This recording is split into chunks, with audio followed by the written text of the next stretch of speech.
l'ambassadrice, nous sommes actuellement à Budapest à l'occasion de la tenue d'un salon d'agriculture. Parlez-nous s'il vous plaît sur les relations et le niveau de la coopération entre les deux pays. Cette année, nous avons célébré les 60 ans des relations diplomatiques entre le Maroc et la Hongrie. C'est une relation qui s'est développée d'abord à la faveur de visites de haut niveau qui ont permis d'établir un dialogue régulier entre les deux parties au niveau gouvernemental. Mais cette coopération également s'est intensifiée au niveau sectoriel, que ce soit au niveau du sport, que du tourisme, que du secteur de l'agriculture qui est aujourd'hui objet de cette manifestation et qui constitue l'un des secteurs où nous avons pu établir un cadre juridique très diversifié et très dense.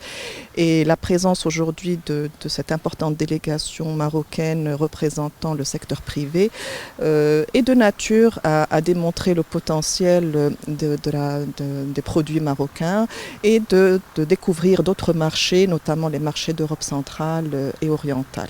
D'accord. Le Maroc s'apprête à organiser la conférence mondiale du tourisme. Quelle a été la position de la Hongrie ?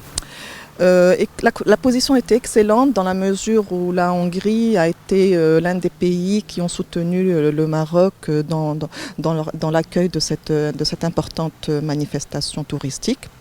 Ce soutien ne se fait pas uniquement au niveau du tourisme, mais également au niveau des instances multilatérales et régionales telles que l'Union européenne, où la Hongrie apporte un soutien à la défense des intérêts du Maroc, tant au niveau du Conseil de l'UE qu'au niveau du Parlement européen.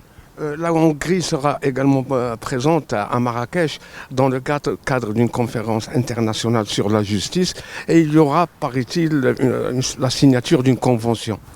Effectivement, donc la nouvelle ministre de la Justice hongroise a confirmé sa participation à la conférence internationale sur la justice qui se tiendra à Marrakech au mois d'octobre. Et parmi les nouveautés de cette conférence, ce sera la signature de 2 accords qui ont été paraphés avec Monsieur le ministre Aoujar sur l'extradition et le transfèrement des détenus. Dernière question, Madame l'ambassadrice, la position de la Hongrie concernant les provinces sahariennes du Maroc.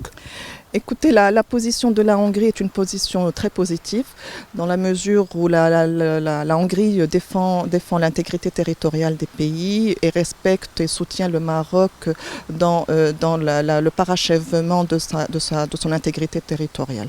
Un petit mot sur la communauté marocaine. La communauté marocaine est une petite communauté, une jeune génération qui a étudié ici et qui s'est établie qui a fondé une famille ici à Budapest. C'est une communauté qui est très dynamique, formée de jeunes cadres qui travaillent dans différents domaines de l'ingénierie, de l'informatique ou bancaire.